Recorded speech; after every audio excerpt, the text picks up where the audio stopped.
असा निर्गुण निराकार परमात्मा श्री संत तुकाराम महाराजांच्या माध्यमातून आला.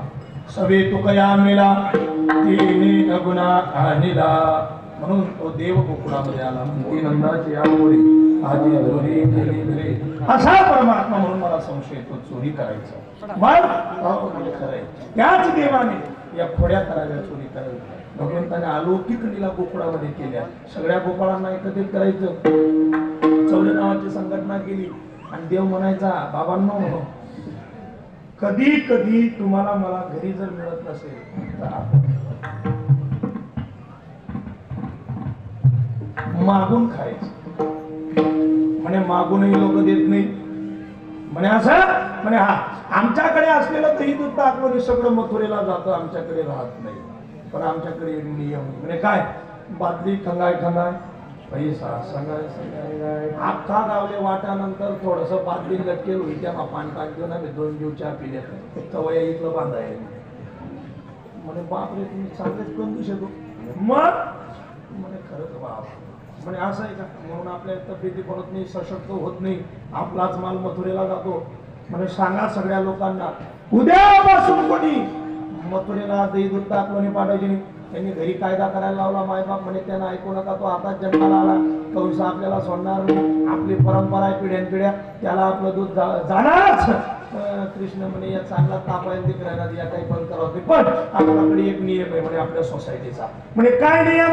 म्हणे आपण मागून खायचं.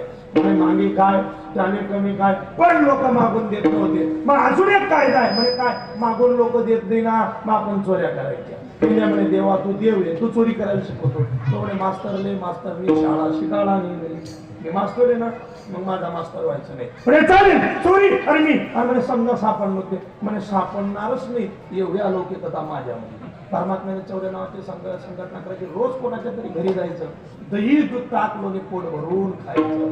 नुसतं खायचं नाही, त्या दुधाने पुरायच्या त्याची नासाडी करायची. एक दिवस एक गवळण म्हणे फक्त माझ्याकडे आला पाहिजे, नाही म्हणते मला सतत पकड लांब. देव म्हणे अख्ख्या लोकांना घरी जाऊ द्या, सगळे एका बाजूला ठेवा, नीचा नंबर मारा. 32 गायानं घर, पुढे बी दरवाजा मागे बी दरवाजा, दोन्ही पॅक करून बसले. 11, 11:30, 12 रातले डोळ्यामा जप मायने तिना करणं म्हणे येडापणा करू नको, झपिले त्यांना नांदे लागल नाही. तो कवळी मी येस नाही, तो देव आहे, त्याला काही खरं आहे का. तो डिसेंबर मध्ये पाणी पडी त्याला नांदे लागले. आपलं काम चालतं म्हणे त्याला काय करायचं. तो कोई बी पाणी पडी म्हणे उन्हाळ्यामध्ये पाळायला, पावसाळ्यामध्ये 3 महिना पाणी नाही. म्हणे मला पावसाळ्यामध्ये येणं नाही, मर्जी ना त्याची, विश्व त्याच्या सत्यानं चालतं. तरी लोक आवडतात. 3 वर्ष पहिले कपाच्या अशा पिकण्यात देवनी नेमन शिजर म्हणजे पिकाडी बी चांगलं दिलं, भाव बी चांगला दिला. भाव मिळाला 12,000, चिंगड्या होत्या शेवटी तरी 12 मागायचे. घरपोच 12,000, 12,000च्या भावाने कपाशी केली. सगळे लोक देवाला विसरले. लोक म्हणे दखा आम्ही माहित होतं कोणता उरीस नाही घेतलं नाही काही. देव म्हणे येस नाही घेरी येत यांचा काढा काढाला आहे. 12,000 ती बुद्धीने मागच्या वर्षापासून अशी परिस्थिती झाली. मे महिना लागून त्या 12 मारता काय राहते कपाशी खाजायला लागते. खाजानं बी 25,000 आंबंजरमा एका राजा परिवारातला. तो म्हणे खाईले काढणी पडी तरी ताळात बसला नाही.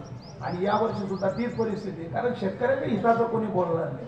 गेलेल्या नागपूरच्या अधिवेशनामध्ये ज्यांनी टीव्या पाहिल्या असतील त्यांच्याकरता सांगतो, ते व्यासपीठ राजकीय क्षेत्राचं नाही. तुम्ही कुठे आहात, कोणाच्या मागे फिरतात मला काही घेणं नाही, पण मी शेतकऱ्याचा मुलगा आहे, तुम्ही माझेच.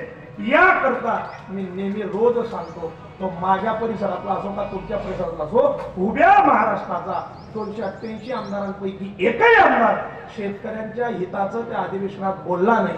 हे दुर्दैव आहे. समाजाचं कधी कधी आम्ही जागेवर आलो पाहिजे, आमच्या करता कोणी उतरलं पाहिजे. तो म्हणे चला चोऱ्या करायच्या. गेले त्या गवळणीकडे, दोघी दरवाजे लावलेले. देव म्हणे चिंता करायची नाही. गोपाळ म्हणे का हो आते चोरी शक्य नाही. म्हणे कस काय. म्हणे तथातला बी दरवाजा तो बी दरवाजा लायले. देव म्हणे मी बंगाल जायला होतो 6 महिना.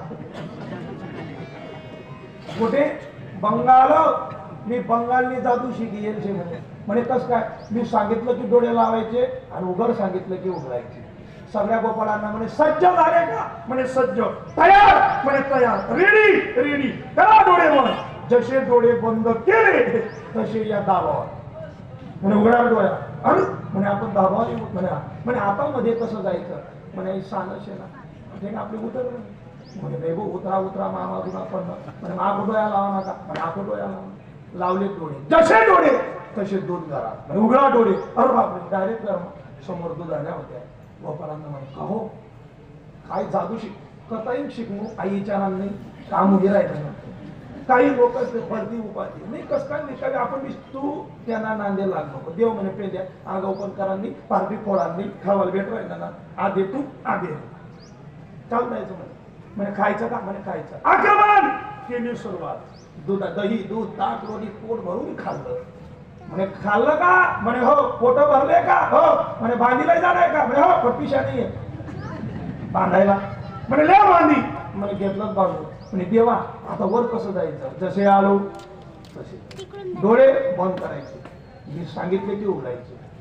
पण देव म्हणे येल व तू यांना पुरावा देवा म्हणे थांबा पहिले माठ उचलला आणि दाढ दिशी आपटला झाला गवळण झोपेत उठली म्हणजे खालेला मी आता देवाला पकडणार या कृष्णाच्या खोड्या मुद्दे मला सकट त्याच्या आईला सांगणार त्याच्या आईला खरं पटत नाही हो ती गवळण थांबत आली एवढ्या सगळे गोपाळ घाबरले म्हणे देवा आता म्हणे डोळे बंद करा पेंद्या आगाव होता पेंद्या म्हणे नुसता डोळ्या बंद करायला पाहिलाय ना खालेलं आपण बंद करायला मी डोळ्या उघडा ठेवसू अहो काय करत ऐशी केली सू मग मना मागे बड गाव पोई असा त्याला भ्रम होता कोणी बी कोणा बी नांदे लागत असं नाही लागणं पडत तो म्हणे डोळ्या उघडला परिणाम असा झाला ज्यांनी डोळे लावले त्या सानावर आणि पेंद्याना डोळ्या अर्धा उघडा होता तो साना माठ ती गवळण म्हणे नको का तू सापडे ना पण तुला माणूस सापडेल ती खाली ओढायची देव वर ओढायचा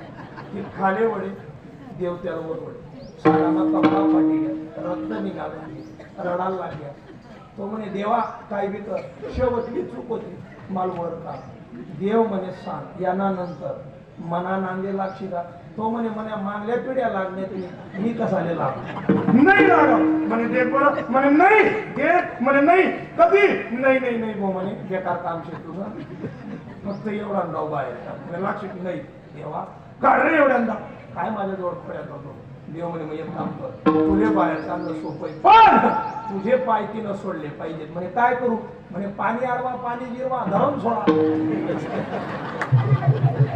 धरण सोडा म्हणे धरण म्हणे हा जसं धरण सोडा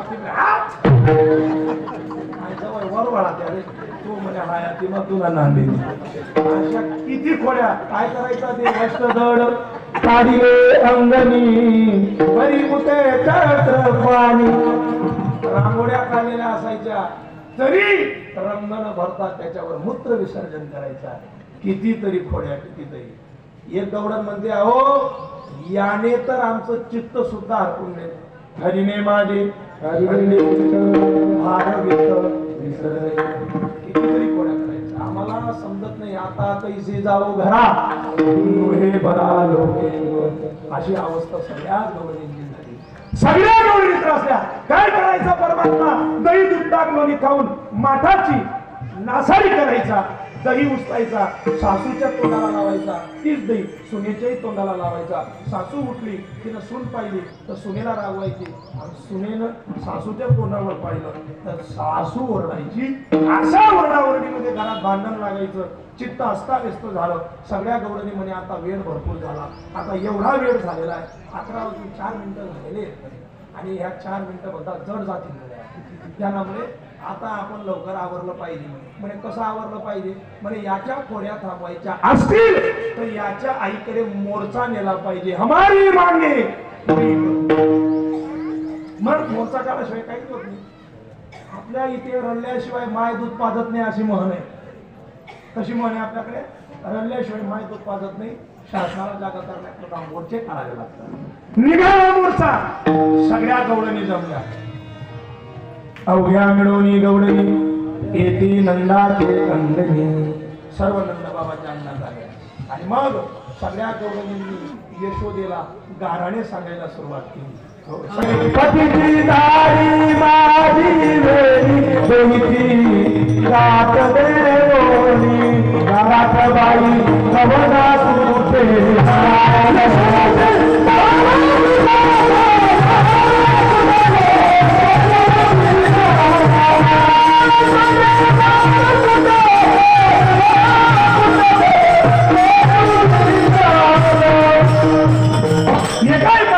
कहाणी सांगावे एवढ्यात चौथी आली पताला माझी या घरा दारी निघाला होता म्हातारा सासरा आणि त्या म्हाताऱ्या सासऱ्याजवळ देव आला आणि या कृष्णाने काय केलं यशोदा ऐका इकडे काय केलं माठ घेतला तयाचा आणि 90 वर्षाच्या माझ्या म्हाताऱ्या सासऱ्याच्या डोक्यावर फोडला. काय चूक होती माझ्या सासऱ्याची? 90 वर्षाचा म्हाताऱ्याला लढत होता यानं डोकं त्या माठ घेतला त्याच्या डोक्यावर आला. देव मनमान म्हणे तो 90 वर्ष नाव तरी मला नाव नाही. त्याला सोमवार माहित नाही, गुरुवार माहित नाही, शनिवार माहित नाही, फक्त रविवार माहिती, सप्ताह माहिती, देवी माहिती, परंपरा माहिती काही नाही. 90 वर्षाचा झाला तरी तो मला नाव लिहिणे. शेवटी मागे त्याला नाव लिहिणं म्हणून त्याच्या डोक्यावर मारतो. कितीतरी पटलं आईला. आईने देवाचा कान धरला आणि देवाला विनंती केली, काय म्हणे का करीतो चोरी? काय तुझ्या बापाकडे कमी तू यांच्याकडे जाऊन चोरी करतो? आई आजपासून मी चोरी करणार नाही. महिनाभर चोरी थांबली. गणपतीला दिवस गेला. 1000 मोदक देवाला अर्पण केले. अगरबत्तीच विसरली. मान घरात गेली देवाला म्हणे देवा हे कृष्णा या स्वतः आणले बरं उंदरीला दे खायला. तो म्हणे वीज मोठा उंदीर कोण काही दपच नाही.